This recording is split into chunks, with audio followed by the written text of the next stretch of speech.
Bismillahirrahmanirrahim. Assalamualaikum warahmatullahi wabarakatuh.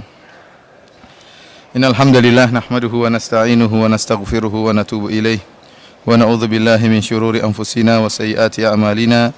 May yahdihillahu fala mudhillalah wa may yudlil fala hadiyalah. Wa asyhadu an la ilaha illallah wahdahu la syarikalah wa asyhadu anna Muhammadan abduhu wa rasuluhu la nabiyya ba'dah. Ya ayyuhalladzina amanu taqullaha haqqa tuqatih wa la tamutunna illa wa antum muslimun.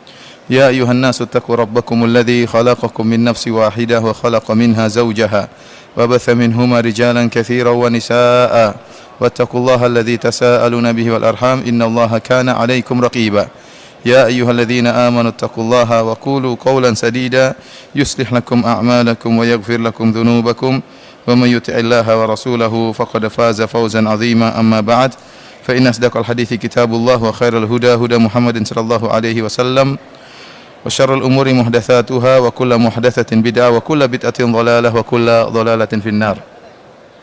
Ikhwani fillah wa akhwati fiddin azanillahu wa iyyakum, para hadirin jamaah umrah yang dirahmati oleh Allah Subhanahu wa taala. Demikian juga para pendengar Radio Roja dimanapun Anda berada. Alhamdulillah, pada hari ini adalah hari ketiga pembicaraan tentang al-iman bil kutub. Di antara rukun iman adalah beriman kepada kitab-kitab Allah Subhanahu wa taala. Dan telah kita jelaskan pada pertemuan-pertemuan yang lalu bahwasanya hanya kitab Al-Quran yang dijaga oleh Allah Subhanahu wa taala. Inna nahnu nazzalna dzikra wa inna lahu lahafizun.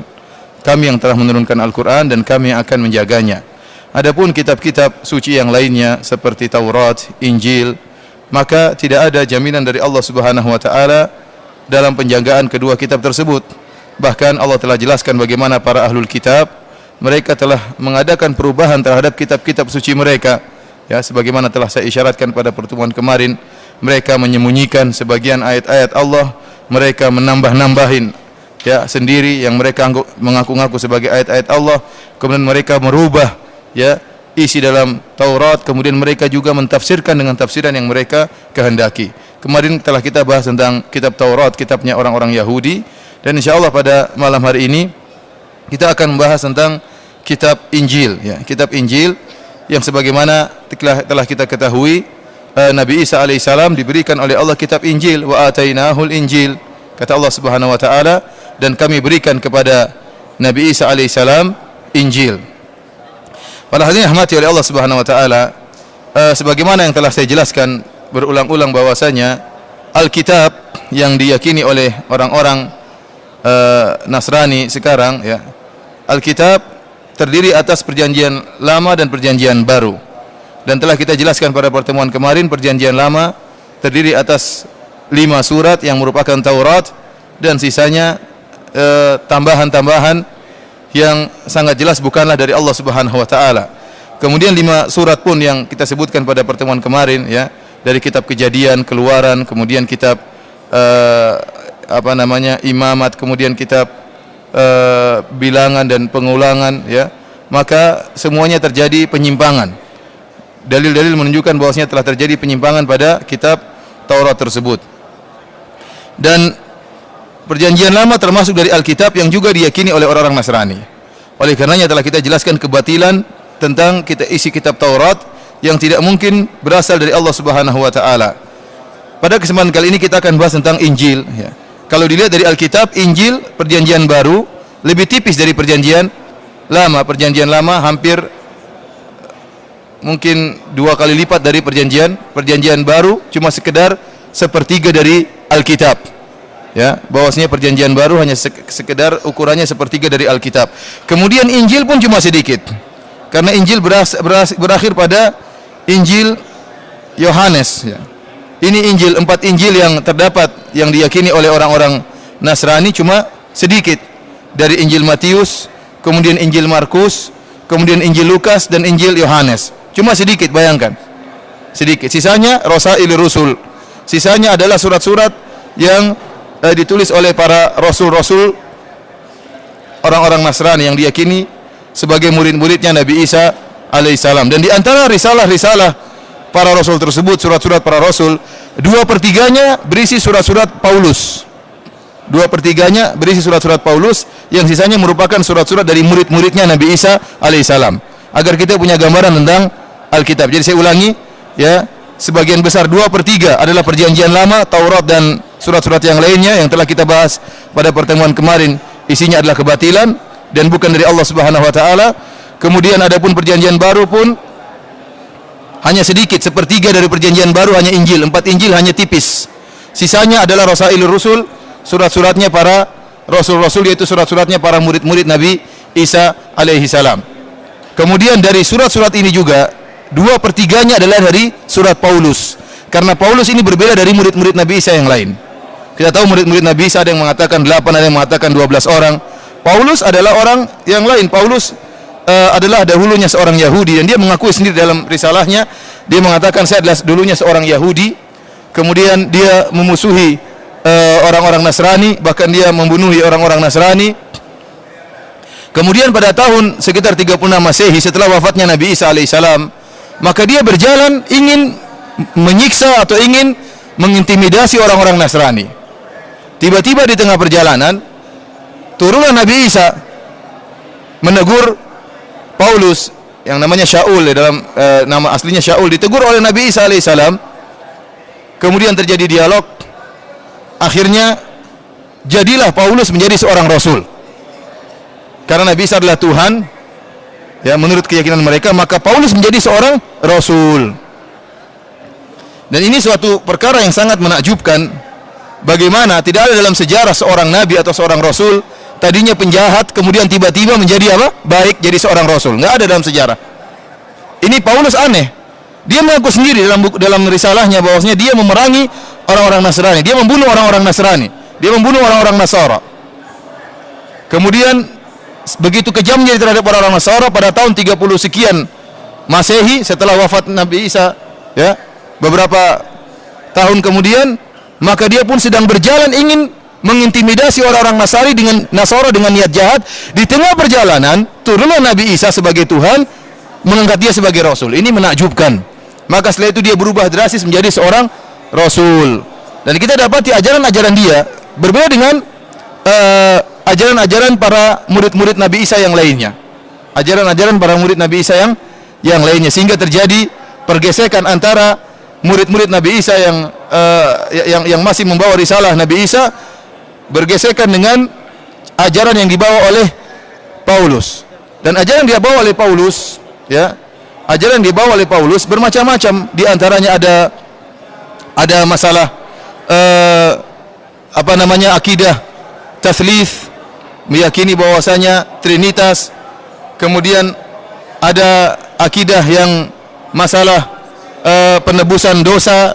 Dan ini semua bid'ah-bid'ah yang dimunculkan oleh Paulus yang sebelumnya tidak terdapat dalam ajaran Nabi Isa alaihissalam. Para hadirin yang dirahmati oleh Allah Subhanahu wa taala, kita jelaskan tadi bahwasanya Allah menurunkan Injil kepada Nabi Isa. Allah turunkan Injil kepada Nabi Isa.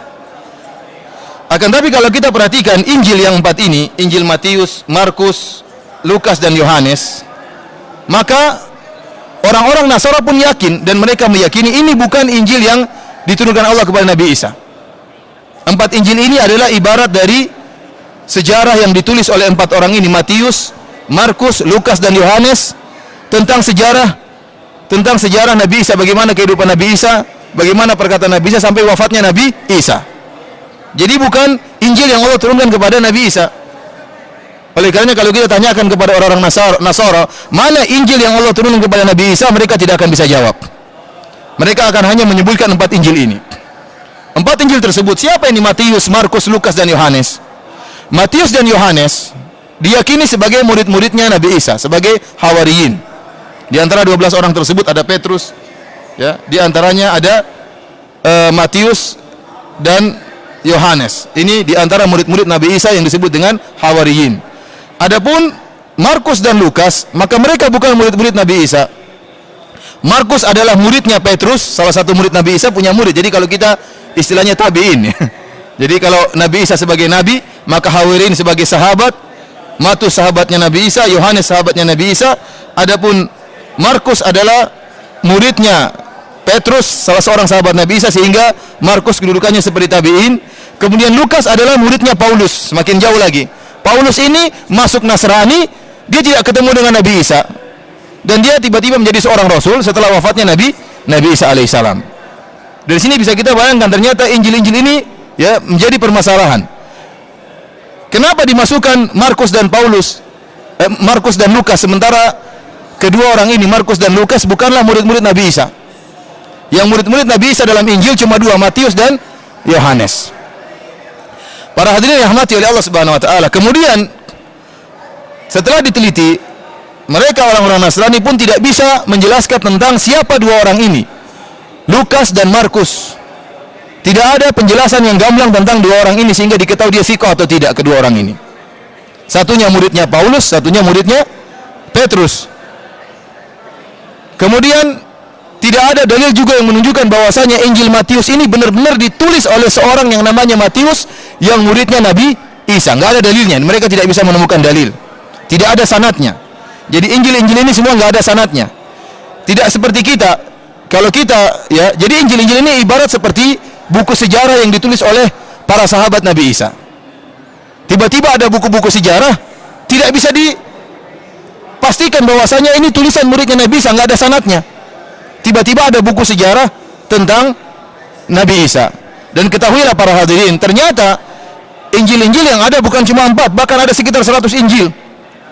Sehingga pada abad keempat Masehi, mereka memilah-milih, sehingga mereka membuang Injil-Injil yang lainnya, di antara Injil Barnabas, dan mereka memilih 4 Injil ini sebagai kitab suci. Taib, yang jadi masalah, terus Injil-Injil yang lain kemana? Kenapa tidak dipilih? Kok cuma dipilih 4 Injil ini? Padahal Injil ada banyak, bukan cuma 4 Injil. Ini sudah membuat ragu bahwasanya ini bukan dari Allah. Yang jelas ini bukan dari Allah Subhanahu wa taala. Bukan Injil yang dibawa oleh Nabi Isa, yang diturunkan oleh Allah kepada Nabi Isa.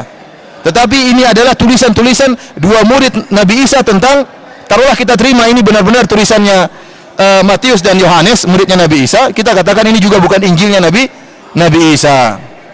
Kemudian ternyata nisbah penulisan dua murid ini kepada Injil ini pun masih diragukan. Tidak ada ulama dari ulama Nasara yang bisa memastikan bahwasanya ini adalah tulisan Matius dan ini tulisan Yohanes. Tidak ada sanadnya. Oleh karenanya saya pernah ketemu dengan salah seorang ikhwan yang dia masuk Islam gara-gara sanad. Kita tahu bahwasanya di antara keistimewaan umat Islam dibandingkan dengan umat-umat yang lain, di antaranya masalah sanad. Di antaranya masalah sanad. Ya. Tidak ada agama lain yang memiliki sanad, berbeda dengan Islam. Semuanya diriwayatkan dengan sanad. Al-Qur'an maupun hadis-hadis Nabi sallallahu alaihi wasallam diriwayatkan dengan sanad sehingga bisa diperiksa. Bahkan kita di abad ke-15 ini, ya, abad 15 sejak hijrahnya Nabi sallallahu alaihi wasallam, kita masih bisa memeriksa hadis itu sahih atau lemah. Kenapa? Dengan melihat sanadnya. Kemudian di sanad tersebut ada rawi-rawi, dan rawi-rawinya bisa kita periksa kredibilitasnya. Kenapa? Para ulama telah menulis si fulan kredibilitasnya demikian, hafalannya demikian, ya, punya kesalahan-kesalahan disebutkan ulama jarh wa ta'dil. Oleh karena hingga saat ini, ya, kita masih bisa belajar mengetahui bagaimana hadis yang sahih dan bagaimana hadis yang dhaif dan bagaimana hadis yang palsu dengan jasa para ulama.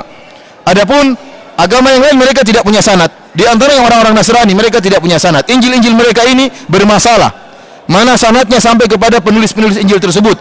An fulan sampai Matius, nggak ada. An fulan sampai Yohanes, nggak ada. Nggak ada dalilnya, dan mereka tidak pernah menemukan dalilnya. Mereka khilaf kapan muncul Injil ini. Dan ini Injil kemudian kenapa ditulis dengan bahasa, ada yang ditulis dengan bahasa Ibrania dan ada yang ditulis dengan bahasa Yunania. Padahal kalau kita melihat Injil, ternyata Nabi Isa berbicara dengan bahasa Syriania. Bahasanya lain, bukan bahasa ini. Berarti ini semua terjemahan. Kalaupun ada aslinya, ini semua terjemahan. Aslinya mana? Mereka nggak bisa pernah mendatangkan. Aslinya mana? Dan telah kita sepakat Injil-Injil ini bukan Injil yang Allah turunkan kepada Nabi Isa. Dan orang Nasrani pun tahu akan hal ini. Karena mereka tahu ini bukan Injil yang seperti Al-Quran Allah turunkan kepada Nabi Muhammad, seperti Taurat Allah turunkan kepada Nabi Musa, tapi ini hanyalah sejarah yang ditulis oleh murid-muridnya Nabi Isa. Oleh karena ini bukan Injil yang Allah turunkan kepada Nabi Isa alaihissalam, dan mereka mengakui akan hal ini. Kalau antum tanyakan kepada mereka, ini Injil 4 ini, apakah ini yang diturunkan Allah kepada Nabi Isa? Mereka nggak bisa jawab, karena ini hanya sejarah yang ditulis oleh para murid. Kalau kita baca isi Injil-Injil tersebut, kita akan tahu. Mereka mengatakan kemudian Nabi Isa kesini, sejarah tentang Nabi Isa. Sejarah tentang Nabi Isa. Terkadang dalam sejarah tersebut dinukilkan wahyu Allah kepada Nabi Isa, perkataan Nabi Isa, namun secara global dia merupakan sejarah seperti sirahnya Nabi Isa yang ditulis oleh murid-muridnya Nabi Isa, di antaranya Matius dan Yohanes. Adapun Markus adalah muridnya Petrus, sisi tabi'in. Kemudian Lukas adalah muridnya Paulus.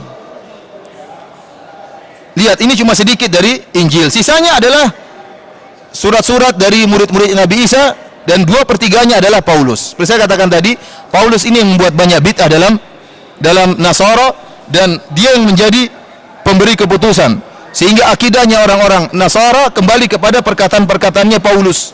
Dia yang menggembar-gemborkan masalah Trinitas, dia menggembar-gemborkan masalah penebusan dosa, bahwasanya Nabi Isa disalib untuk menebus dosa-dosa umat manusia. Ini semua dibuat oleh Paulus.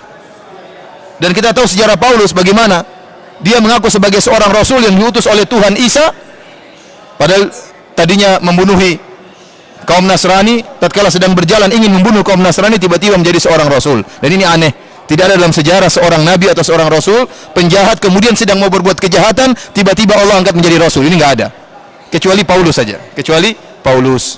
Para hadirin rahmati oleh Allah Subhanahu wa taala, inilah sekilas tentang hakikat 4 Injil tersebut. Dan saya katakan tadi, Injil banyak ya, namun dalam suatu rapat mereka orang-orang Nasara, maka mereka memilih 4 Injil ini, dan mereka membuang Injil-Injil yang lain yang tidak sesuai dengan akidah dan keyakinan mereka. Para hadirin yang dirahmati Allah Subhanahu wa taala, Injil-Injil tersebut, 4 Injil ini ternyata memiliki banyak kontradiksi, sampai-sampai Syekh Rahmatullah Al-Hindi dalam kitabnya Izharul Haq menyebutkan ada sekitar 120 lebih kontradiksi yang terdapat dari Injil-Injil ini. Kalau dibandingkan 125 atau sekitar 120 sekian kontradiksi, yang ini menunjukkan bukan dari Allah Subhanahu wa taala. Allah mengatakan, afala yatadabbaruna al-Qur'an walau kana min indi ghairillah lawajadu fihi ikhtilafan katsira. Apakah mereka tidak mentadaburi Al-Qur'an? Kalau seandainya Al-Qur'an datang dari selain Allah, maka mereka akan mendapati banyak sekali ya pertentangan. Insyaallah pada kesempatan yang berbahagia ini ya, saya sudah kumpulkan beberapa ya sebagian dari keanehan-keanehan yang terdapat dalam Injil. Keanehan-keanehan yang terdapat dalam Injil yang menunjukkan bahwasanya Injil bukan dari Allah. 4 Injil ini bukan dari Allah Subhanahu wa taala, tetapi hanya sekedar tulisan dari orang-orang yang tidak jelas apakah benar-benar muridnya Nabi Isa, karena tidak ada sanad sampai ke mereka. Dan saya katakan tadi ya, saya ketemu seorang ikhwan yang dia masuk Islam gara-gara masalah sanad. Tadinya dia sekolah Kristen, sekolah Nasara, kemudian tatkala dia membaca hadis-hadis Nabi, dia menemukan an fulan, dan dia tidak menemukan hal tersebut dalam Injil, sehingga jadilah dia ragu terhadap Injil. Akhirnya dia masuk Islam, karena Injil tidak bersanad, tidak bisa dibuktikan keotentikannya. Adapun ajaran-ajaran yang menyimpang dalam Injil banyak sekali, atau kontradiksi yang terdapat dalam Injil banyak sekali. Contohnya, kalau kita lihat tentang pohon nasabnya Nabi Isa alaihissalam, kita bandingkan antara Injil Matius dengan Injil Lukas. Sebagian ulama membuat tabel tentang nasabnya Nabi Isa. Kalau Injil Matius disebutkan Isa adalah Isa bin Yusuf bin Yakub bin Matan seru sampai bin Sulaiman bin Daud. Jadi Nabi Isa keturunan Daud, kemudian anaknya Sulaiman, sampai terus ke Nabi Isa. Sehingga antara Nabi Isa dengan Daud ada 27 kakek, 27 ayah. 27 apa? Ayah. Dari Isa bin Yusuf bin Yakub sampai ke Daud ada 27 rawi, atau 27 apa? 27 ayah. Adapun Injil Lukas lain, namanya Isa bin Yusuf bin Hali, sampai akhirnya ke Daud, bukan Sulaiman tapi Nathan bin Daud. Dan Lukas membuat 42 bapak, 42 ayah bagi Nabi Isa untuk sampai ke Nabi Daud alaihissalam. Ini sudah jelas ngaco ya. Kalau dari Allah Subhanahu wa taala nggak mungkin beda. Satu bapaknya 27 sampai ke Nabi Daud, satu bapaknya 42. Kok bisa beda? Oleh karena saya katakan kemarin, ada orang yang di Irian Jaya masuk Islam gara-gara dia membuka seluruh cetakan Al-Quran tentang berapa tahun Ashabul Kahfi tidur di Kahfi, ternyata semuanya sama 309 tahun. Adapun bilangan-bilangan dalam Injil bisa berubah dan bisa berkontradiktif seperti ini. Kemudian yang aneh di sini, dalam Injil Matius dikatakan Al-Masih bin Yusuf bin Ya'qub. Jadi Masih bin Yusuf bin Ya'qub. Dalam Injil Lukas Al-Masih bin Yusuf bin Hali. Ini kakeknya beda. Satunya kakeknya Ya'qub, satunya kakeknya Hali. Kemudian yang aneh lagi, kenapa mereka mengatakan Isa bin Yusuf? Seakan-akan Isa anaknya Yusuf yang pernah melamar Maryam. Dan ini semakin memperkuat tuduhan orang-orang Yahudi yang menyatakan Isa adalah anak zina. Kita mengatakan tidak, Allah mengatakan Isa bin Maryam. Isa tidak punya bapak. Isa tidak punya bapak. Namun tatkala mereka menulis Isa bin Yusuf kemudian disebutkan nasabnya Yusuf, buat apa? Apa faedahnya menulis nasabnya Yusuf? Apa faedahnya kalau ternyata Isa bukan anaknya siapa? Yusuf. Ini semakin memperkuat tuduhan orang-orang Yahudi yang mengatakan Isa adalah hasil anak zina. Sudah kakeknya beda, jumlah kakeknya juga satunya 27, satunya 42, kemudian menisbahkan Nabi Isa kepada manusia pun ini juga merupakan kekeliruan. Adapun meskipun ya saya tidak sedang menyebutkan tentang kontradiksi yang terdapat dalam 4 Injil ini, seperti saya katakan tadi, Syekh Rahmatullah Al-Hindi dalam kitabnya Idharul Haq 2 jilid tebal menjelaskan ada sekitar 120 lebih kontradiksi yang terdapat dalam Injil-Injil tersebut. Dan dia jelaskan satu persatu kontradiksi tersebut. Akan tapi pada kesempatan kali ini saya ingin menyebutkan bagaimanapun kerusakan yang terdapat dalam Injil, masih ada ayat-ayat dalam Injil yang membantah akidah mereka, yang menunjukkan bahwasanya Nabi Isa bukanlah Tuhan, tapi Nabi Isa adalah manusia sebagaimana nabi-nabi yang lain. Dan Nabi Isa pada hari kiamat kelak akan berlepas diri dari pernyataan orang-orang Nasara yang menjadikan dia sebagai Tuhan. Allah berkata kepada Nabi Isa, Ya Isa bin Maryam, anta qulta lin-nasi ittakhiduni wa ummi ilahaini min dunillah. Qala subhanaka ma yakunu li an aqula ma laysa li bihaq. In kuntu qultuhu faqad alimtah. Ta'lamu ma fi nafsi wa la a'lamu fi nafsik. Innaka anta 'allamul ghuyub. Kata Allah Subhanahu wa taala, wahai Isa, apakah kau yang pernah menyatakan kepada kaummu, jadikanlah aku dan ibuku sebagai dua Tuhan selain Allah? Nabi Isa mengatakan, Maha suci Engkau ya Allah. Aku tidak pernah mengatakan demikian. Aku tidak berani mengatakan yang tidak benar tentang diriku. Ya. Dan Engkau tahu apa yang ada dalam diriku, dan aku tidak mengetahui apa yang ada pada dirimu ya Allah.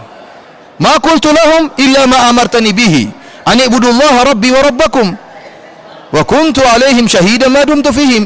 Yang aku katakan kepada mereka ya Allah, ya sembahlah Allah Rabbku dan Rabb kalian. Ini yang aku katakan kepada mereka ya Allah. Wa kuntu alaihim syahidan ma dumtu fihim, dan aku waktu bersama mereka aku menjadi saksi bahwasanya mereka menyembah Engkau ya Allah.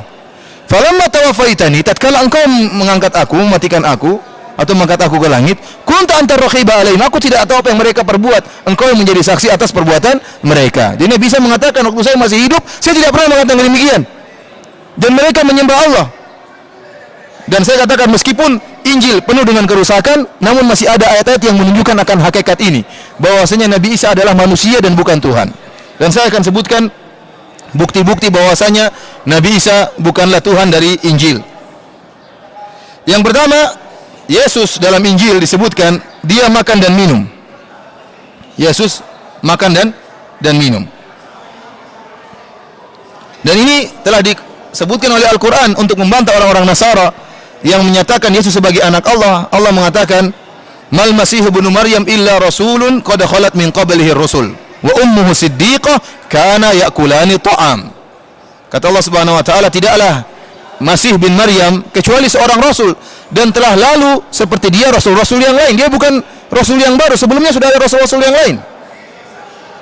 Wa ummuhu siddiqah, dan ibunya Maryam adalah wanita yang jujur. Kana ya'kulani ta'am, dua-duanya makan makanan. Allah menjelaskan kalau dua-duanya Tuhan, karena mereka orang-orang Nasrani yang memiliki keyakinan Trinitas, meyakini Yesus adalah Tuhan, kemudian ibunya juga Bunda Maria adalah Tuhan. Kalau mereka berdua Tuhan, kenapa mereka makan makanan? Kata Allah Subhanahu wa taala. Adapun Allah la yat'am, Allah tidak makan. Kata Allah Subhanahu wa taala dalam ayat yang lain, "Wa ma arsalna qablaka minal mursalina illa innahum la ya'kuluna ta'am." Dan tidaklah kami mengutus para rasul sebelum engkau wahai Muhammad kecuali mereka memakan makanan. Wa yamshuna fil aswaq, dan mereka jalan di pasar-pasar. Inilah sifat para rasul, manusia biasa. Mereka makan dan mereka berjalan di pasar. Demikian juga dalam Injil Matius. Injil Matius 21 ayat 18 sampai 19. dengan subjudul Yesus mengutuk pohon ara. Jadi ada kisah Yesus mengutuk pohon ara. Bagaimana kisahnya? Saya bacakan ya. Teks dalam ayat dalam Injil tersebut, Injil Matius. Pada pagi-pagi hari dalam perjalanannya ke kota, Yesus merasa lapar. Dekat jalan ia melihat pohon ara, lalu pergi ke situ. Tetapi ia tidak mendapati apa-apa pada pohon itu selain daun-daun saja. Katanya kepada pohon itu, engkau tidak akan berbuah lagi selama-lamanya. Dan seketika itu juga keringlah pohon ara itu. Jadi Yesus ceritanya keluar ke kota, dia kelaparan. Kemudian dia cari buah. Pergilah dia ke sebuah pohon ara untuk memetik buahnya. Ternyata di pohon ara tersebut tidak ada buahnya, cuma daun-daunnya. Yesus pun marah, maka dikutuklah pohon tersebut supaya kamu tidak bisa bakalan berbuah lagi. Tiba-tiba pohonnya menjadi kering. Jadi ini mukjizatnya Yesus. Perhatikan di sini. Di sini jelas sekali. Yesus merasa lapar. Dia lapar kenapa? Dia mau makan kan? Apakah Tuhan lapar? Kemudian dia benar-benar cari makan, makanya dia pergi mencari pohon yang berbuah. Ternyata dia datangi pohon tersebut, tidak ada buahnya. Ini berarti Yesus tidak tahu ilmu gaib. Seharusnya Yesus tahu ini pohon ada buahnya, yang sana nggak ada buahnya. Kenapa dia pasti jalan? Oh ternyata tidak ada buahnya. Berarti dia nggak ngerti kalau itu nggak ada buahnya. Berarti dia nggak tahu masa depan. Dia tidak tahu. Kalau Tuhan harusnya mengetahui segala sesuatu. Kemudian waktu melihat pohon tersebut tidak ada buahnya, maka dia marah. Kemudian dia mengatakan, terkutuk kamu pohon, jadilah kamu pohon yang tidak bisa berbuah. Seharusnya dia tidak perlu marah, ciptakan buah saja. Jadi berbuahlah kamu, harusnya kan begitu. Kalau memang dia sebagai Tuhan. Ini dalil bahwasanya ya Yesus bukan Tuhan. Ini dalam kitab Matius, dalam Injil Matius. Yang Matius diyakini oleh orang Nasrani sebagai salah seorang sahabat Nabi Isa yang langsung menemani Nabi Isa. Beda dengan Paulus. Paulus dianggap rasul, tapi saya katakan tadi Paulus tidak seperti Matius, tidak seperti Yohanes, tidak seperti Petrus, tidak seperti Yakobus dan yang lain-lainnya. Karena yang lain 12 orang ini hawariyin, bertemu langsung dengan Nabi Isa, belajar langsung dengan Nabi Isa. Paulus tidak. Paulus tidak pernah ketemu Nabi Isa, tiba-tiba menjadi seorang rasul.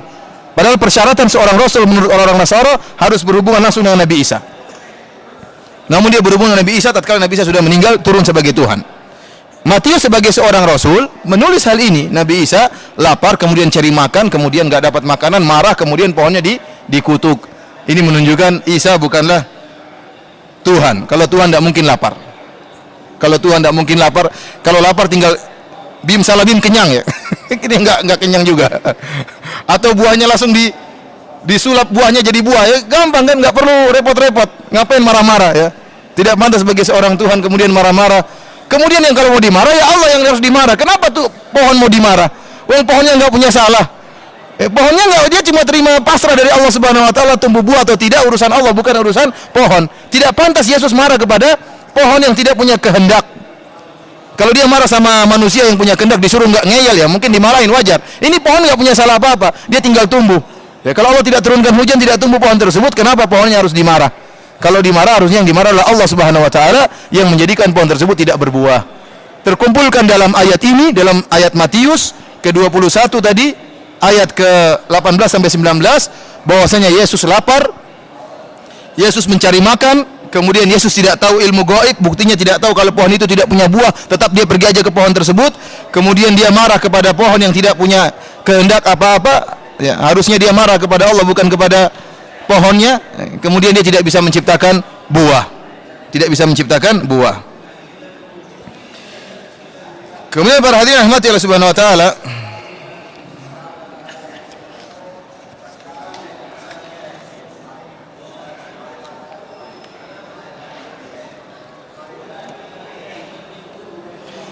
di antara hal-hal yang menunjukkan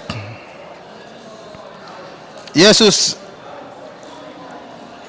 adalah seorang manusia dan bukan Tuhan,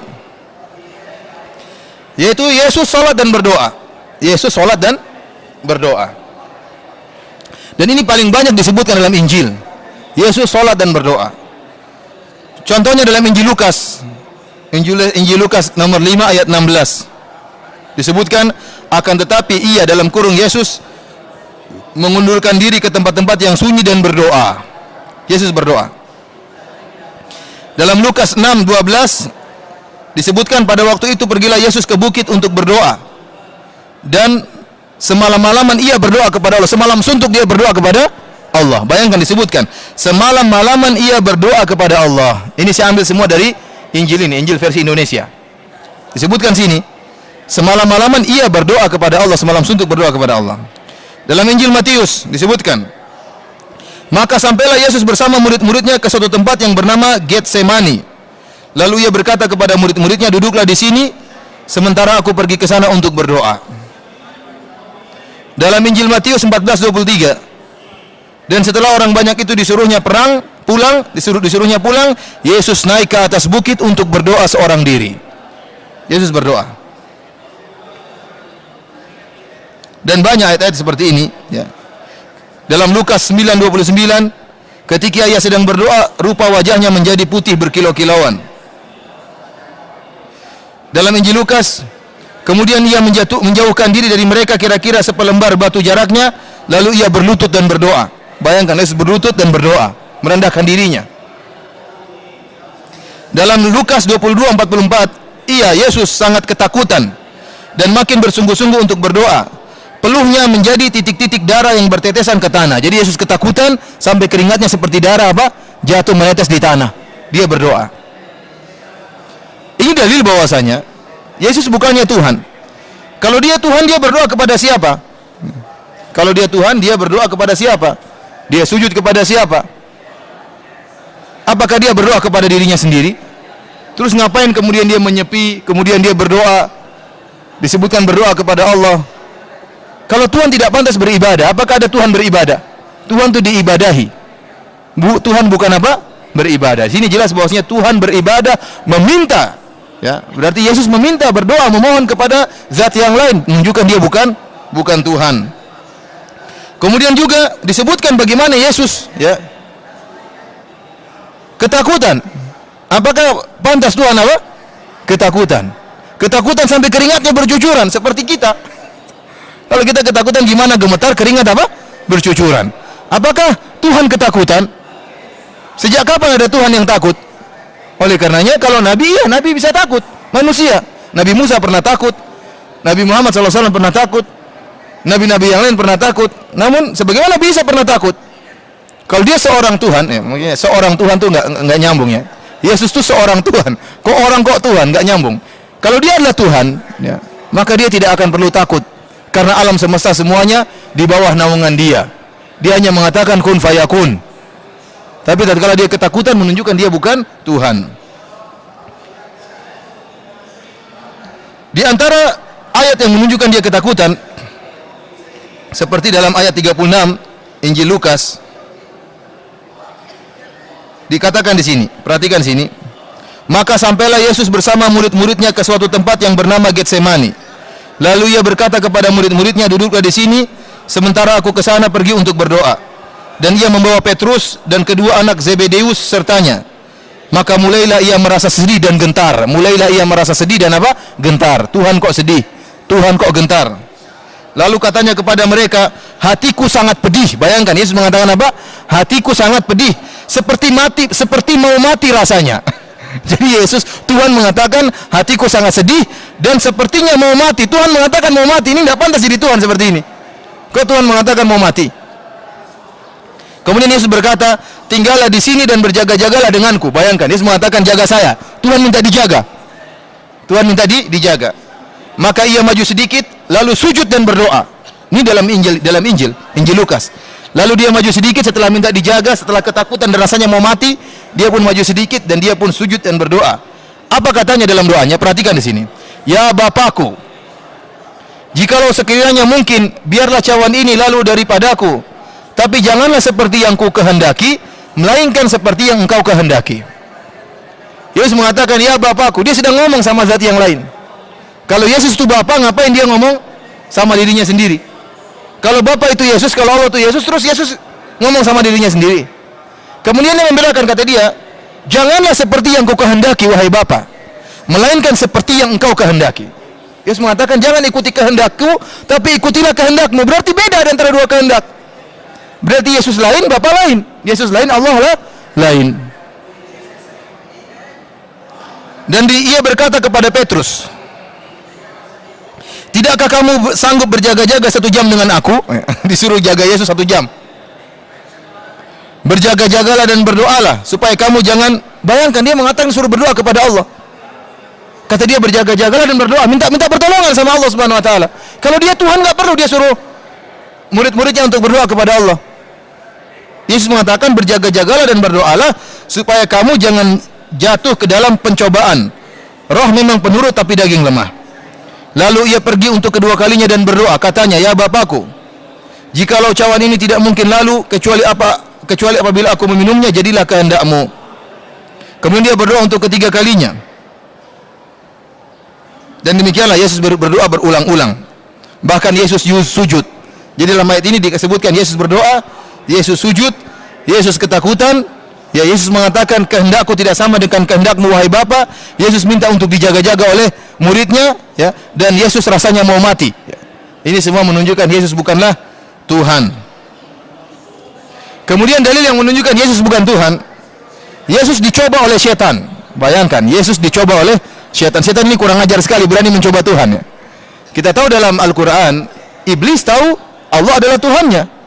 Oleh karenanya iblis mengatakan, ma mana'aka an tasjuda lima khalaqtu biyadayya. Wahai iblis, apa yang mencegah engkau untuk sujud kepada Adam yang aku ciptakan dengan kedua tanganku?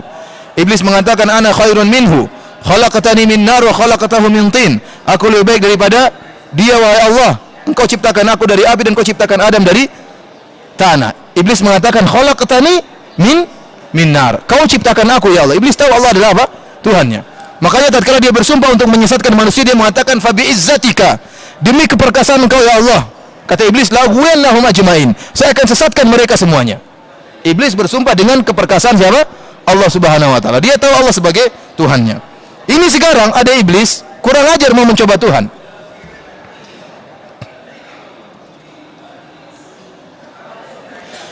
Lihatlah dalam jadi Allah mengizinkan syaitan untuk menguji hambanya Yesus. Kalau kita meyakini bisa-bisa saja Nabi diuji, bisa-bisa saja. Karena Yesus seorang Nabi. Untuk diketahui berapa besar keimanan Yesus dan tegarnya iman. Tetapi kalau menurut keyakinan orang Nasrani ini aneh. Ya. Kenapa? Karena Yesus Tuhan. Kenapa diuji oleh syaitan? Berikut kisahnya sebagaimana termaktub dalam Injil Matius 4:1-11. Injil Matius 4:1-11. Kita baca langsung aja biar lebih meyakinkan. Judulnya percobaan di padang gurun. Percobaan, ujian di padang gurun. Siapa yang menguji iblis? Siapa yang diuji? Siapa? Tuhan, Yesus diuji oleh iblis. Saya bacakan.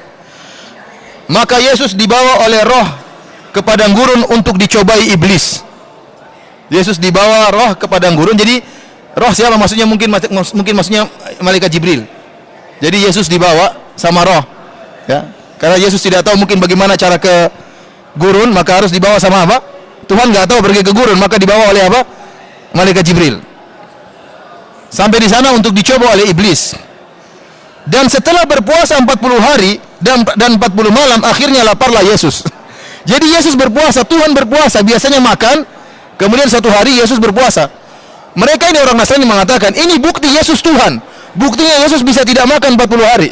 Sebenarnya dibantah, ada bantahan. Maksudnya bukan cuma yang bisa tidak makan 40 hari, bukan cuma Yesus. Banyak yang tidak bisa makan lebih daripada itu. Tapi kalaupun Yesus bisa bertahan tidak makan 40 hari, kenapa hari ke-41 dia lapar? Menunjukkan dia bukan apa? Bukan Tuhan. Ini dalam Injil Matius dia mengatakan, akhirnya laparlah Yesus setelah berpuasa 40 hari. Lalu datanglah si pencoba itu dan berkata kepadanya, jika engkau anak Allah, perintahkanlah supaya batu-batu itu menjadi roti. Jadi iblis nyoba Yesus, kamu kan anak Tuhan. Kalau kamu anak Tuhan, coba berubahlah batu-batu tersebut jadi roti. Tapi Yesus menjawab, ada tertulis, manusia hidup bukan dari roti saja, tetapi dari setiap firman yang keluar dari mulut Allah. Yesus tidak mau. Kemudian iblis membawanya ke kota suci dan menempatkan dia di bubungan bait Allah. Lalu berkata kepadanya, jika engkau anak Allah, jatuhkanlah dirimu ke bawah. Sebab ada tertulis mengenai engkau, ia akan memerintahkan malaikat-malaikatnya, dan mereka akan menatang engkau di atas tangannya, supaya kakimu tidak terantuk kepada batu. Jadi iblis mencoba lagi Yesus, mencoba Tuhan. Kalau kamu anak Tuhan, kalau kamu Tuhan, Coba kamu lemparkan dirimu ke bawah. Kamu pasti tidak mati kalau Tuhan. Kenapa? Karena Allah akan kirim malaikat untuk apa? Menolongmu. Subhanallah. Kalau dia Tuhan, dia tidak perlu pertolongan malaikat. Yesus berkata kepadanya, ada pula tertulis, janganlah engkau mencobai Tuhan. Tidak perlu coba Tuhan, yakinlah Allah akan menolong. Jadi Yesus tidak mau lagi. Janganlah engkau mencobai Tuhan Allahmu. Bayangkan, Yesus berkata kepada iblis, jangan kau tes, jangan kau cobai Tuhan Allahmu. Yesus tidak mengatakan, jangan kau coba Tuhanmu. Yesus mengatakan kepada iblis, jangan kau coba Allah Tuhanmu, jangan. Jadi beda antara Yesus dengan apa? Dengan Allah. Dan iblis membawanya pula ke atas gunung dan sangat tinggi, dan memperlihatkan kepadanya semua kerajaan dunia dengan kemegahannya, dan berkata kepadanya, semua itu akan kuberikan kepadamu jika engkau sujud menyembah aku. Luar biasanya ini. Iblis suruh Tuhan sujud sama dia. Iblis mengatakan, ini suruh kerajaan-kerajaan dunia akan aku berikan kepada engkau, wahai Yesus, kalau kau mau sujud kepada aku. Ini Tuhan kok dicoba-coba ya. Ini kurang ajar sekali iblis ini, berani apa? Nyoba Tuhan, padahal dia diciptakan oleh Tuhan. Maka berkatalah Yesus kepadanya, enyahlah iblis, sebab ada tertulis, engkau harus menyembah Tuhan Allahmu, dan hanya kepada dia sajalah engkau berbakti. Bayangkan, iblis dinasihati oleh Yesus, enyahlah engkau iblis, sebab tertulis, engkau harus sujud beribadah kepada Allah Tuhanmu. Lalu iblis meninggalkan dia, dan lihatlah malaikat-malaikat datang melayani Yesus. Ini semua dalil para hadirin yang dirahmati oleh Subhanahu wa taala bahwasanya Yesus bukanlah Tuhan. Bahkan disebutkan, saya lupa bahwa nukilannya, Yesus juga tidur ya. Ada beberapa hal yang menunjukkan Yesus manusia. Di antaranya Yesus pernah tertidur dalam perahu ya. Kemudian dibangunkan, enggak bangun-bangun. Yesus sebentar ombak perahu apa? Besar. Kalau Tuhan ngapain dia tidur? Dia bisa terjaga. Ya. Tuhan enggak tidur. Kenapa Tuhan kok tidur? Dan masih banyak dalil yang menunjukkan Yesus bukanlah Tuhan. Contohnya, Yesus dalam banyak ayat dalam Injil Matius menyebut dirinya sebagai guru. Dia menyatakan, saya guru. Kemudian murid-muridnya pun memanggil Yesus dengan guru kami. Mereka tidak mengatakan Tuhan kami, tetapi dipanggil apa? Guru kami. Sebagaimana tugas para rasul adalah menjadi guru, mengajari kaumnya untuk beribadah kepada Allah Subhanahu wa taala.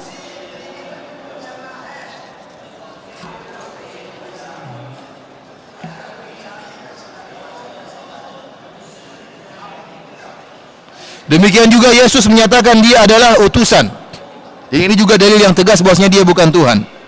Contohnya dalam Injil Yohanes atau dalam surat Yohanes atau Injil Yohanes 13:20. Yesus berkata, aku berkata kepadamu, sesungguhnya barang siapa menerima orang yang kuutus, ia menerima aku. Dan barang siapa menerima aku, ia menerima dia yang mengutus aku. Yesus mengatakan, barang siapa menerima aku, maka dia telah menerima dia yang mengutusku. Dan kita tahu yang mengutus lain dengan yang diutus. Ini menunjukkan Yesus adalah utusan Allah Subhanahu wa taala. Dalam Injil Matius 15 ayat 24, jawab Yesus, aku diutus hanya kepada domba-domba yang hilang dari umat Israel. Ini dalil bahwasanya Yesus diutus dan hanya diutus kepada Bani Israel. Hanya diutus kepada Bani Israel. Ini menunjukkan bahwasanya agama Nasraniyah bukan agama yang internasional, tetapi dia hanya agama yang berkaitan dengan Bani Israel. Sebagai lanjutan dari Nabi Musa alaihissalam, harusnya adalah agamanya Bani Israel. Oleh karenanya Nabi Isa mengatakan, aku diutus hanya kepada domba-domba yang hilang dari umat Israel. Dalam Yohanes 3:34, Yesus berkata, sebab siapa yang diutus Allah, dialah yang menyampaikan firman Allah. Karena Allah mengaruniakan rohnya dengan tidak terbatas. Bayangkan sini Yesus mengatakan, siapa yang diutus Allah, dialah yang menyampaikan firman Allah. Ini dalil bahwasanya Yesus merupakan utusan. Dan dalil akan hal ini banyak ya. Kemudian juga di antara dalil yang menunjukkan Yesus bukanlah Tuhan, Yesus menyatakan bahwasanya ia manusia dan anak manusia. Ada sekitar 70 ayat yang menunjukkan Yesus adalah manusia dan juga anak manusia. Di antara ayat-ayat tersebut dalam Injil Matius 8:20, Yesus berkata kepadanya, serigala mempunyai liang dan burung mempunyai sarang, tetapi anak manusia tidak punya tempat untuk meletakkan kepalanya. Anak manusia maksudnya saya. Dia mengatakan saya Yesus anak manusia. Yesus mengatakan dia anak manusia. Dalam Injil Matius juga disebutkan, kemudian anak manusia datang, ia makan dan minum. Maksudnya Yesus datang.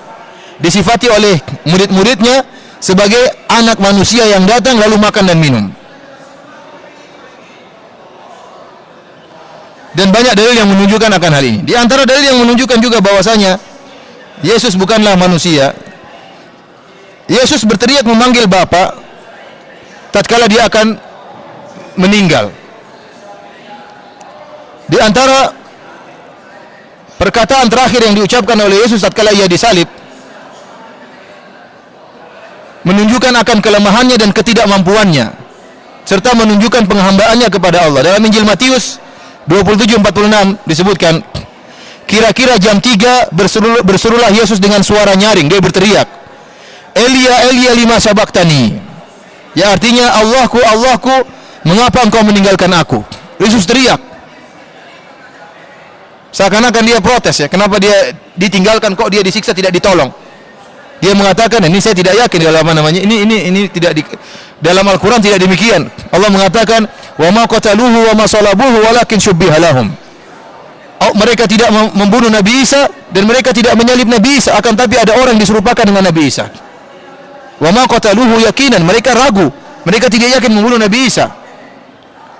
Inna qatalna al-Masih Isa bin Maryam Rasulullah. Orang-orang Yahudi mengatakan, kami telah berhasil membunuh Isa utusannya Allah.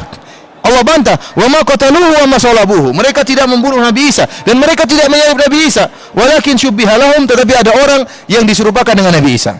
Oleh karenanya Allah tidak akan meninggalkan nabinya. Allah tolong Nabi Isa, Allah angkat yang dibunuh orang lain. Tetapi dalam ayat ini, dalam Injil Matius disebutkan seakan-akan Nabi Isa protes, kenapa dia tidak ditinggalkan oleh Tuhannya sehingga dia disalib. Seakan-akan dia menyesali kenapa dia disalib. Sehingga dia mengatakan apa? Ya Elia, ya Elia, lima sabachthani. Ya Allah, Allahku, Allahku, kenapa engkau tinggalkan aku? Ini protes Nabi Isa. Dan inilah ucapan terakhir Yesus sebelum wafat. Ini ucapan terakhir, kemudian dia meninggal dunia.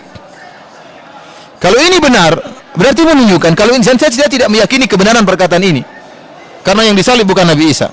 Tapi kalau ini benar sebagaimana keyakinan orang-orang Nasara, berarti Nabi Isa protes tatkala dia disalib. Dan dia mengeluhkan kenapa dia ditinggal oleh Allah Subhanahu wa taala, tidak ditolong. Kemudian yang ditinggalkan lain dengan yang meninggalkan. Ini dalil bahwasanya Isa bukan Allah. Apakah sama antara yang ditinggalkan dengan yang meninggalkan? Jelasnya berbeda. Tatkala saya berdialog dengan waktu saya masih SMA, saya SMA di kota Sorong dan di Papua, dan di situ satu kelas campur laki-laki perempuan, kemudian campur juga Nasrani dan Muslimin. Maka saya pernah berdialog dengan seorang wanita Nasraniyah, teman SMA. Saya bilang, lihat saya tidak tahu ilmu agama, cuma sekilas saja aneh dengan lafal ini. Saya mengatakan, Yesus mengatakan, ya Bapakku, ya Bapakku, ya Bapakku, kenapa kau tinggalkan aku? Bukankah ini menunjukkan yang ditinggalkan berbeda dengan yang meninggalkan? Maka dia menjawab, tatkala itu nurani kemanusiaan Yesus sedang berbicara dengan nurani ketuhanannya. Saya bilang, ya, bagaimana berarti dia ngomong sama dirinya sendiri? Enggak masuk akal seperti ini. Kalau dia mau ngomong sama dirinya sendiri, ngapain dia teriak-teriak? Ngapain dia teriak-teriak? Dia berteriak dengan suara yang nyaring, Elia, Elia, lima sabachthani. Allahku, Allahku, kenapa kau tinggalkan aku? Berarti menunjukkan Yesus bukan Allah Subhanahu wa taala. Dan Yesus menyesal dia disalib. Dan dia minta pertolongan Allah, tapi Allah tidak tolong dia. Ini perkataan yang menghinakan Nabi Isa, dan ini tidak benar. Dalam riwayat yang lain dalam Injil Lukas, dia tidak mengatakan demikian. Dia mengatakan, lalu Yesus berseru dengan suara yang nyaring, ya Bapa, ke dalam tanganmu kuserahkan nyawaku. Ya Bapa, ke dalam tanganmu kuserahkan nyawamu. Jadi Yesus menyerahkan nyawanya kepada Allah Subhanahu wa taala. Ini menunjukkan Yesus bukan Allah Subhanahu wa taala. Para hadirin yang dirahmati Allah Subhanahu wa taala, di antara keanehan dalam kitab Perjanjian Baru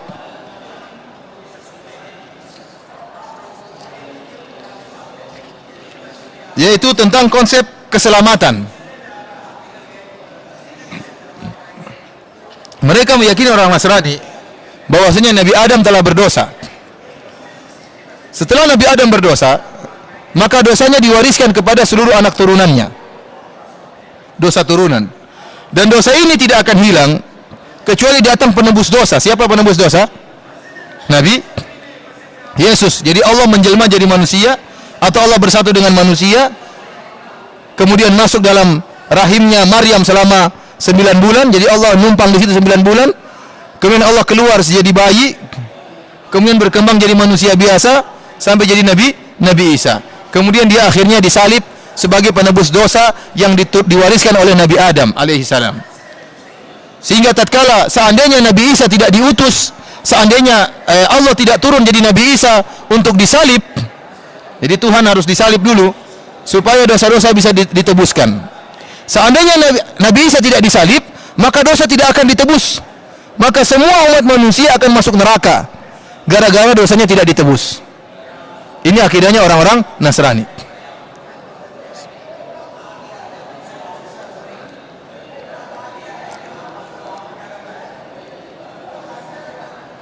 Saya ulangi, ini konsep keselamatan menurut orang Nasrani. Bahwasanya dosa-dosa ditebus oleh Nabi Isa. Jadi Adam bersalah, kemudian dosanya diwariskan kepada anak keturunannya.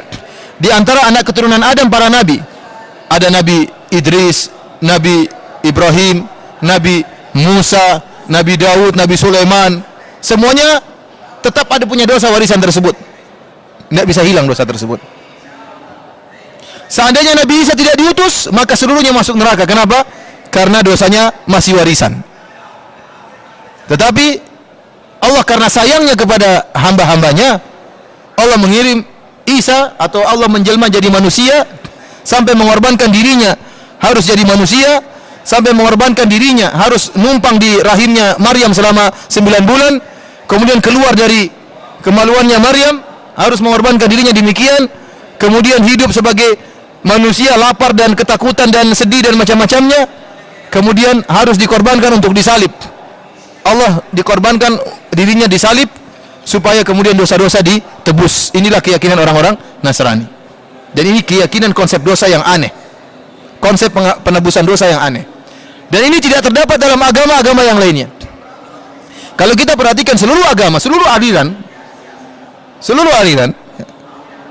meyakini bahwasanya namanya kalau orang ini masuk surga, ya dengan beramal soleh, dengan bertobat dan beramal soleh. Untuk masuk surga dua caranya: bertobat dari dosa-dosa dan beramal apa?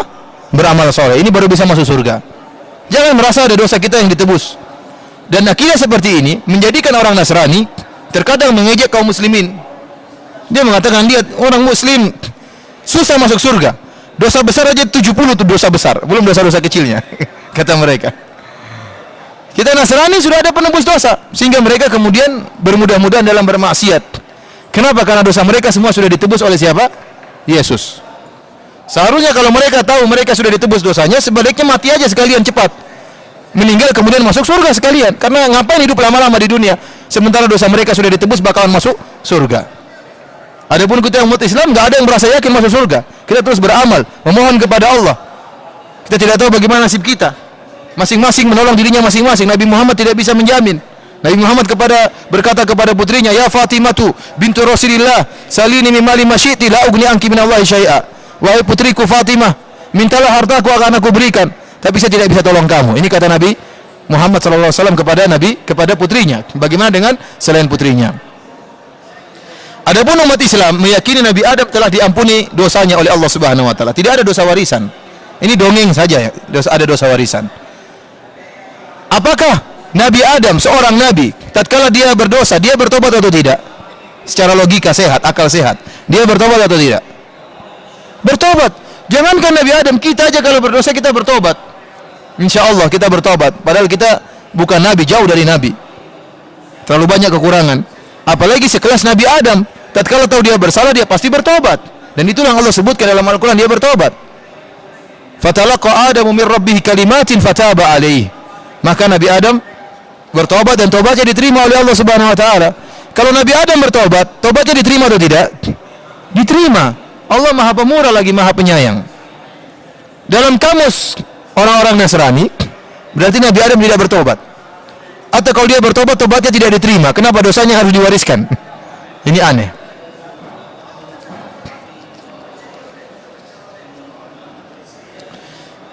Ternyata dalam Injil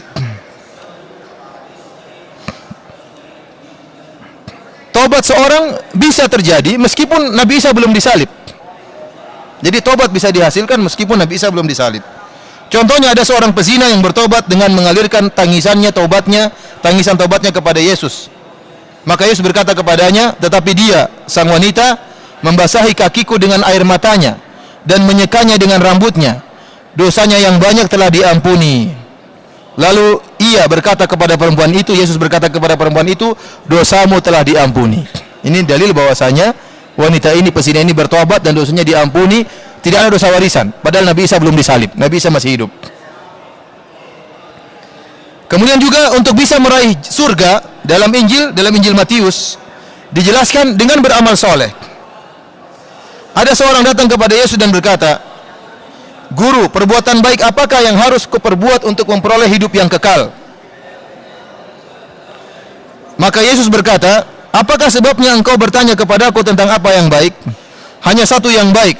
Tetapi jikalau engkau ingin masuk ke dalam hidup, turutilah segala perintah Allah. Yesus mengatakan, kalau kau ingin hidup yang kekal, ingin masuk surga, turutilah perintah apa? Allah. Jadi jalan masuk surga bertobat dan beramal soleh.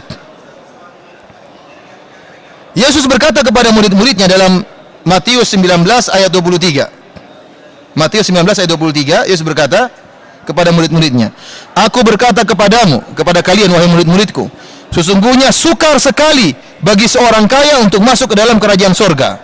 Orang kaya sukar masuk surga, kata Yesus. Adapun kalau istilah penebusan dosa, seakan-akan semua Nasrani masuk apa? Surga. Kenapa? Dosanya telah ditebus oleh Nabi Isa.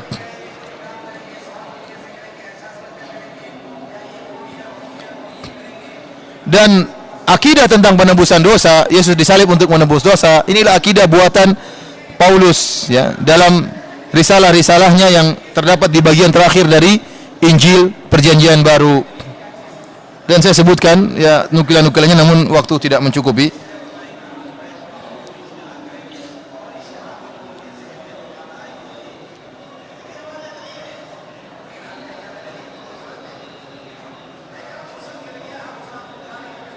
Jadi kata di sini disebutkan, dan ia telah masuk satu kali untuk selama-lamanya ke dalam tempat yang kudus, bukan dengan membawa darah domba jantan dan darah anak lembu. Jadi Yesus tatkala ingin menebus dosa-dosa manusia, dia tidak bawa, Tuhan tidak membawa darah domba jantan atau darah anak lembu, tetapi dengan membawa darahnya sendiri. Jadi dia berkorban, Tuhan berkorban, darahnya sendiri yang dikorbankan.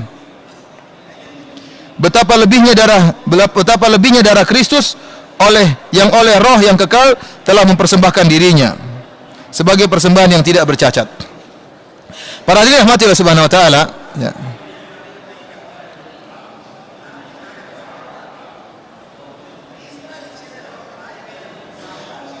Kalau kita meyakini atau logika yang benar tentang masalah penyaliban Nabi Isa, ya, berarti sesungguhnya penyaliban Nabi Isa merupakan anugerah bagi orang-orang Nasrani. Kenapa? Dengan disalibnya Nabi Isa, maka dosa-dosa mereka akan tertebuskan. Berarti ini anugerah dari Allah Subhanahu wa taala. Oleh karena seharusnya mereka orang-orang Nasrani berterima kasih kepada orang-orang Yahudi yang telah berhasil menyalib Nabi Isa. Kalau seandainya mereka tidak menyalib Nabi Isa, karena memang Isa datang untuk disalib. Seandainya Nabi Isa tidak disalib, maka dosa-dosa mereka tidak akan tertebuskan. Oleh karenanya seharusnya mereka berterima kasih kepada orang-orang Yahudi. Kemudian seharusnya Nabi Isa waktu dikejar tidak perlu lari dan tidak perlu takut. Ngapain dia takut? Karena memang dia datang untuk disalib. Kalau dia takut berarti menunjukkan dia tidak mau disalib. Harusnya dia tidak perlu takut. Kemudian kalau Yesus adalah Tuhan, ya, kalau memang dia tidak mau disalib, kalau memang dia takut, harusnya dia pergi gampang. Dia bilang, terkutuk kalian jadi lalat. Jadilah lalat semua orang, atau jadi nyamuk. Dia kan tinggal kun fayakun, dia kan Tuhan.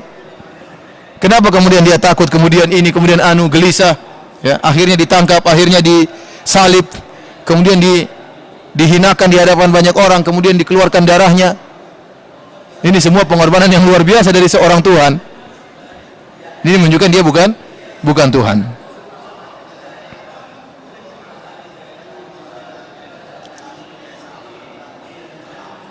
Kemudian para hadirin rahmati Allah Subhanahu wa taala, ya, yang aneh di antara dari orang-orang Nasrani, mereka mengagungkan salib. Dan padahal salib ini adalah lambang kehinaan Tuhan mereka. Tuhan tidak pernah disiksa kecuali disalib. Tidak ada tempat lain yang dijadikan tempat untuk menyiksa Tuhan kecuali salib. Seharusnya, kata Imam Ibnul Qayyim rahimahullah ta'ala, logika yang benar orang-orang Nasara kalau melihat salib maka mereka akan marah, mereka akan hancurkan salib tersebut. Kenapa? Karena salib tersebut tempat disiksa Tuhan mereka, bukan disanjung-sanjung salib tersebut. Sampai-sampai ada orang yang bertanya kepada seorang pendeta, kebetulan Yesus disalib tatkala dibunuh. Seandainya Yesus matinya di kursi listrik, tentu kursi listrik akan diagungkan. Ya, akan digantung-gantungkan kursi listrik karena Yesus matinya di mana? Di kursi listrik. Tapi kebetulan matinya disalib, maka salibnya yang diagungkan. Ini logika yang tidak benar. Logika yang tidak benar. Dan ini mengingatkan tentang Al-Husain yang diagungkan oleh orang-orang Rafidhah, yang mereka mengagungkan tanah Karbala gara-gara Husain dikubur di situ.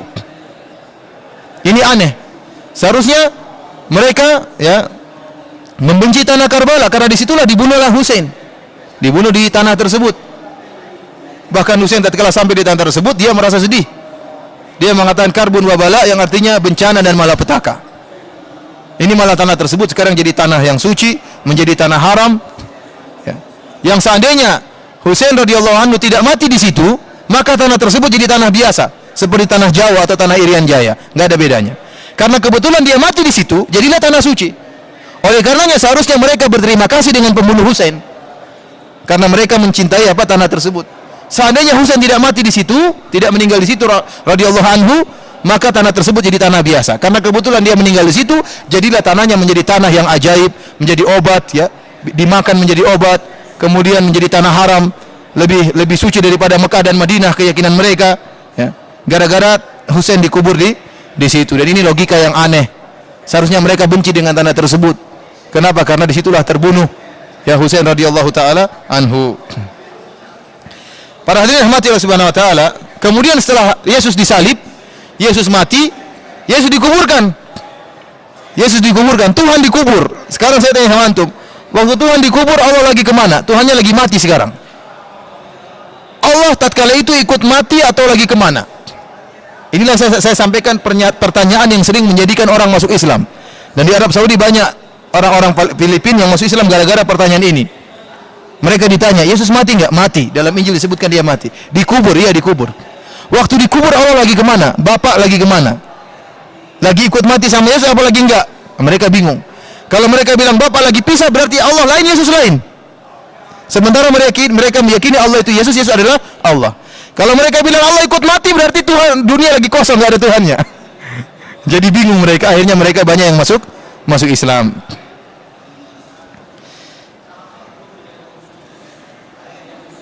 Demikianlah para hadirin rahmatillah subhanahu wa ta'ala. Ini sebagian kecil dari kritikan-kritikan yang terdapat dalam Injil. Dan saya katakan tadi, barang siapa yang punya waktu bisa membaca kitab Idharul Haq, yang artinya menunjukkan kebenaran, karya Syekh Rahmatullah Al-Hindi, 2 jilid yang menjelaskan tentang kontradiktif Injil. Ada sekitar 120 kontradiktif yang menunjukkan rusaknya atau Injil bukan lagi dari Allah Subhanahu wa taala. Dan telah kita jelaskan di awal pengajian, Injil hanya Injil Matius, Yohanes, Markus dan Lukas itu adalah ibarat dari sejarah yang ditulis oleh murid-murid Nabi Isa atau dari selainnya.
pertanyaan.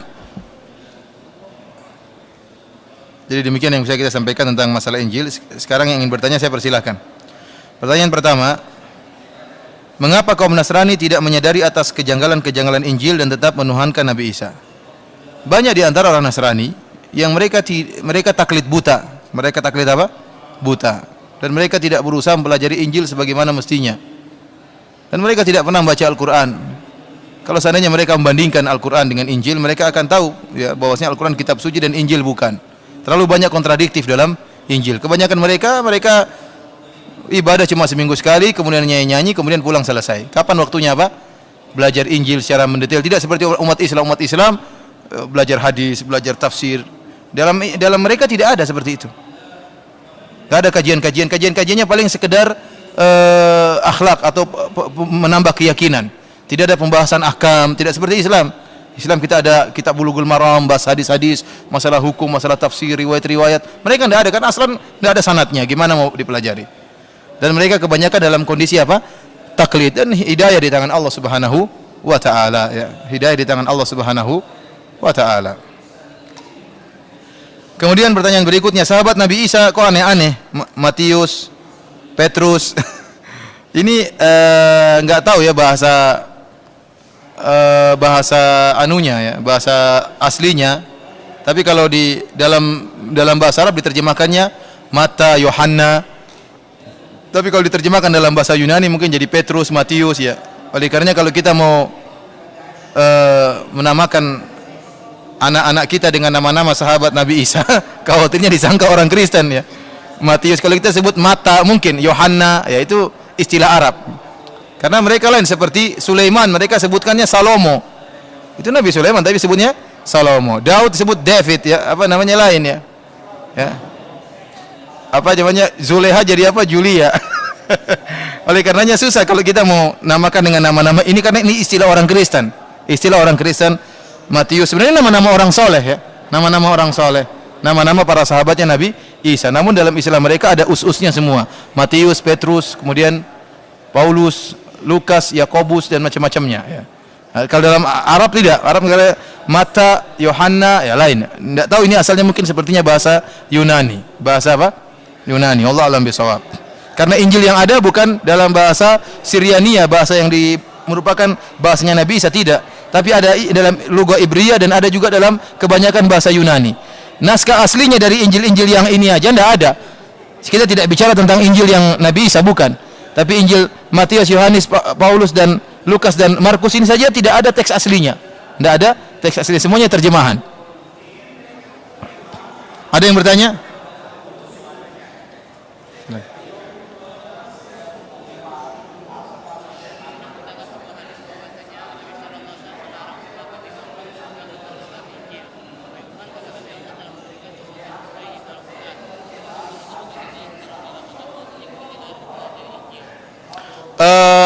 Dalam satu hadis Umar pernah membuka lembaran Alkitab ya, lembaran didapatkan kemudian dibaca. Maka ditegur oleh Rasulullah SAW, "Amutahawwikun anta ya Ibnul Khattab, apakah kau ragu wahai Ibnul Khattab?" ya. Dari sini kata para ulama ya, tidak boleh seorang untuk mempelajari Injil jika tidak ada maslahatnya. Ya. Dan dalil-dalil yang lain menunjukkan bolehnya seperti Allah mengatakan wajadilu wala tujadilu ahlal kitabi illa billati hi ahsan. Dan janganlah kalian berjidal dengan ahlul kitab kecuali dengan cara yang baik. Yang ini melazimkan kita mengetahui apa yang ada pada diri mereka. Melazimkan kita harus mengerti tentang ilmu mereka. Oleh karenanya tatkala Rasulullah SAW mengutus Muadz bin Jabal, Rasulullah SAW mengatakan, "Innaka ta'ti qauman ahla kitab." Rasulullah SAW mengingatkan, "Hai Muadz, kau akan mendatangi kaum dari ahlul kitab."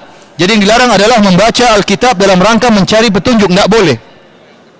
Yang dilarang maksudnya apa? Makanya Rasulullah kau ragu dengan Islam, wahai Umar. Jadi jangan membaca Alkitab dalam rangka mencari apa? Petunjuk. Karena memang ini sudah tidak jelas, ini bukan lagi dari Allah Subhanahu wa taala. Sudah kita jelaskan sanadnya enggak ada, Injilnya bukan Injil Nabi Isa, tapi ini Injil Matius, Petrus dan Markus, Paulus, Markus dan Lukas dan Yohanes. Ya, ini semua bukan Injil Nabi Isa. Dan ini semua tidak ada sanadnya dan tidak bisa dibuktikan kepada penulis-penulisnya. Ya. Oleh karenanya isinya semua keraguan.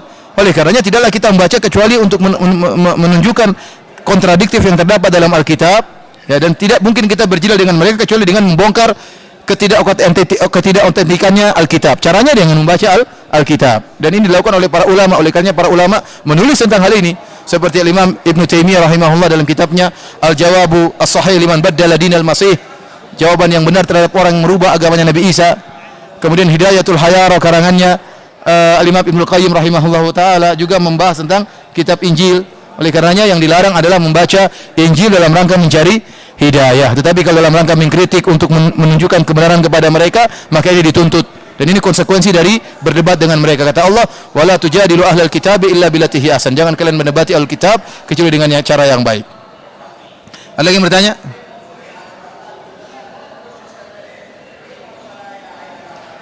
Ada pertanyaan di sini, Ustaz, apa bedanya dengan antara pengumpulan Al-Quran di zaman Utsman dengan membakar mushaf-mushaf yang lain dengan Injil yang banyak tersebut sehingga menjadi 4? Bedanya, ya, Al-Quran tatkala turun, ya, para sahabat kan bermacam-macam. Dan artinya ada sebagian ayat yang sudah dimansukh, mungkin belum dihapus dalam mushaf tersebut, atau terkadang dalam mushaf tersebut ditulis dengan tulisan yang berbeda rasamnya, ya. Jadi tulisannya mungkin sin lain karena dulu nggak ada titik, nggak ada anu, ya. Terkadang ada tafsirnya ditulis di dalam lembaran tersebut. Jadi Al-Quran di sampingnya tulisan tafsirnya, seakan-akan orang menyangka itu dari Al-Quran. Untuk menjaga ini semua Allah alam diantaranya, sehingga yang selain lembaran-lembaran tersebut dibakar, dihilangkan, dan cukup satu mushaf Utsmani yang disepakati oleh para sahabat. Ini untuk menjaga keautentikan Al-Quran. Bukan yang lainnya salah, bukan, tetapi ada khawatir ada salah tulis atau ada tambahan atau misalnya tadi tulisannya nggak pas, sehingga harus dicocokkan dengan rasam Utsmani, cara penulisan yang disepakati oleh para sahabat di zaman Utsman bin Affan radhiyallahu taala anhu. Beda dengan Injil banyak Injil ini, Injil dari mana? Tahu-tahu muncul Injil Matius, Injil ini, Injil Injil macam-macam, Injil Barnabas, dan ini semuanya bukan Injil Nabi Isa. Kemudian kenapa tiba-tiba dipilih 4 yang lainnya enggak? Ini jadi aneh. Adapun Quran yang tadi semuanya sama, cuma ada perbedaan mungkin cara penulisannya atau mungkin ini, sehingga lebih aman dihilangkan semua, tinggal yang ini. Jadi jelas berbeda antara itu dan ini. Ada lagi yang bertanya? Kalau tidak ada, maka insya Allah sampai di sini yang bisa kita sampaikan. Mudah-mudahan besok bisa kita lanjutkan, kalau bukan al-iman bir rusul atau al-iman bil yaumil akhir. Wallahu ta'ala bisawab. Wabillahi taufik. Assalamualaikum warahmatullahi wabarakatuh.